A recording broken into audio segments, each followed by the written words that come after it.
10वें घर में केतु प्रभाव क्या है? केतु बेकार की बातें नहीं करता। केतु शुद्ध चेतना है। केतु स्थिर रहना है। केतु ध्यान का स्रोत है। केतु ध्यानात्मक नहीं है, केतु ध्यान है।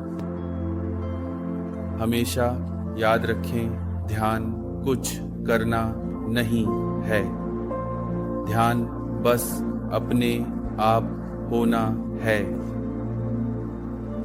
एक राजा था और वह अपने लोगों की देखभाल करता था, इसलिए हर रात वह अपने आप को डिस्गाइज करता था एक सामान्य सैनिक के रूप में और अपने राजधानी में घूमता था। और हर रात वह एक युवा व्यक्ति को एक बड़े पीपल के पेड़ के नीचे बैठा हुआ देखता था। वह गहरी ध्यान में होता था। उसके चारों ओर एक विशेष आभा थी, उसकी शांति, उसकी आनंद। राजा बहुत जिज्ञासु हो गया। एक रात राजा नीचे उतरा और युवा व्यक्ति की ओर बढ़ा। जैसे ही वह करीब आया, उसे उस युवा व्यक्ति के चारों ओर की खुशबू ने छू लिया। युवा व्यक्ति गहरी ध्यान में था, उसकी आंखें बंद थीं, लेकिन राजा खुद को रोक नहीं सका। उसने कहा जैसे कि, और राजा ने कहा, मैं आपको परेशान करने के लिए बहुत क्षमा चाहता हूँ। आप ध्यान कर रहे थे। और युवा व्यक्ति ने मुस्कुराते हुए कहा, मैं ध्यान नहीं कर रहा हूं, मैं ध्यान हूं। आप देखिए, केतु ऐसा ही है। केतु ध्यान है। एक बुद्ध 24 घंटे दिन प्रतिदिन आनंदित अवस्था में रहता है। यही श्री केतु है। और 10वां घर श्री केतु की प्रकृति के बिल्कुल विपरीत है, और इसलिए 10वें घर में केतु वही करता है जो राहु 10वें घर में करता है, लेकिन बिल्कुल विपरीत। यदि 10वें घर में राहु आपको अपने करियर के प्रति बहुत अधिक जुनूनी बना देता है, तो श्री केतु व्यक्ति को बस पीछे हटा देता है। और इसलिए व्यक्ति करियर विकास के प्रति बहुत अधिक जुनूनी नहीं होता। वह जिस काम या करियर पथ में वर्तमान में है, उससे वह ठीक है। तो एक तरह से आप एक महत्वाकांक्षी अलेक्जेंडर द ग्रेट को नहीं देखते, और वास्तविक विकास के दृष्टिकोण से, सच्ची खुशी के दृष्टिकोण से यह एक सकारात्मक स्थिति है। यहाँ भगवान बस चाहते हैं कि आप आनंद लें, आराम करें, जबकि आप अपनी दैनिक दिनचर्या का पालन करते हैं। यहाँ व्यक्ति को अपने करियर विकास के लिए दौड़ते रहने के लिए सम्मोहित नहीं किया गया है, जब तक कि एक दिन वह अचानक मर न जाए। यहाँ व्यक्ति कम महत्वाकांक्षी हो जाता है, और यह उसके जीवन में एक निश्चित आनंद का तत्व लाता है। आनंद कैसे पाया जाए? और उत्तर है कि अपनी महत्वाकांक्षा को गायब होने दें। आपकी महत्वाकांक्षा ही बाधा है। जब महत्वाकांक्षा प्रवेश करती है तो रचनात्मकता गायब हो जाती है, क्योंकि एक महत्वाकांक्षी व्यक्ति रचनात्मक नहीं हो सकता, क्योंकि एक महत्वाकांक्षी व्यक्ति किसी भी गतिविधि को उसके अपने लिए प्यार नहीं कर सकता।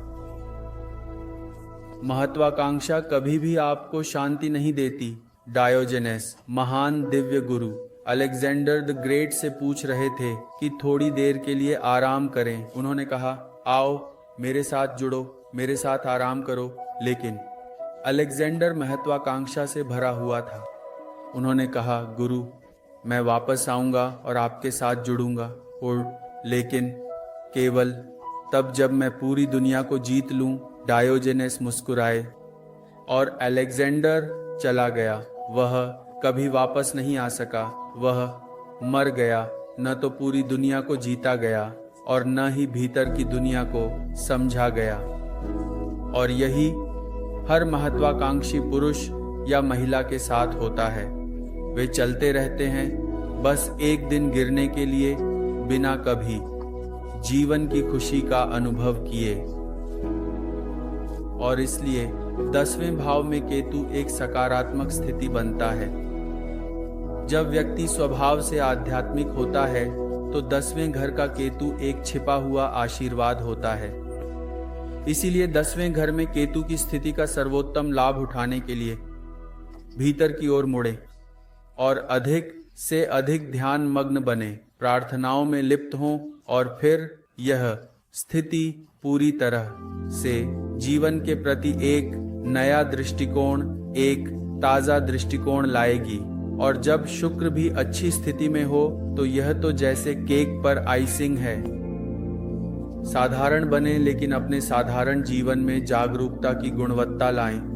अपने साधारण जीवन में भगवान को लाएं।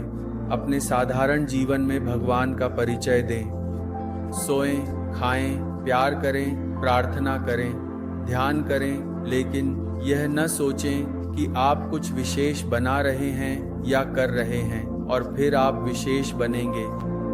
10वें घर में केतु के साथ खुश रहने का एकमात्र तरीका यह है कि आप यह समझें कि आप इस दुनिया में अपने करियर के पीछे भागने के उद्देश्य से नहीं हैं, बल्कि आप अपने आप को पोषित करने में कुछ गुणवत्तापूर्ण समय बिताने के लिए अधिक धन्य हैं और अपने जीवन में अधिक खुशी, अधिक शांति, अधिक आनंद का अनुभव करें।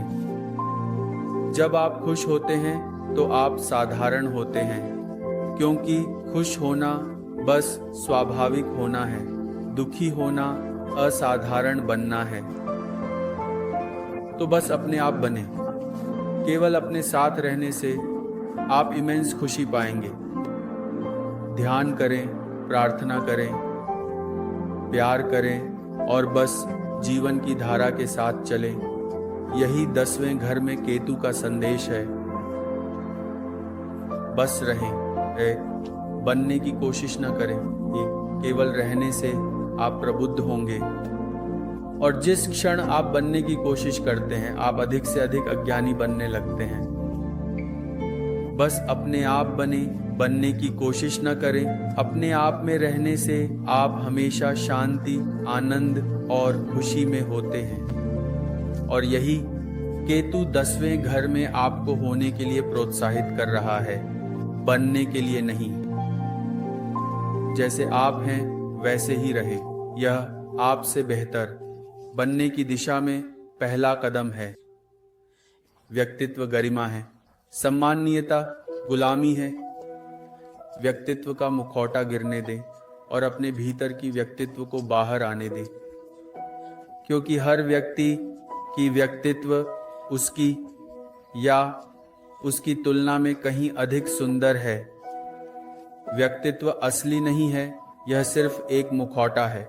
व्यक्तित्व असली है और केतु आपके असली स्व, आपकी व्यक्तित्व को पहचानने का सही स्रोत है।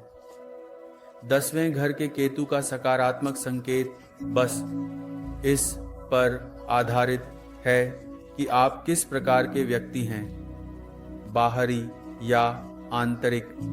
जितना अधिक आप अंतर्मुखी हैं, उतनी ही अधिक संभावना है कि आप इस सुंदर स्थान के माध्यम से कई अद्भुत अनुभवों का अनुभव करेंगे।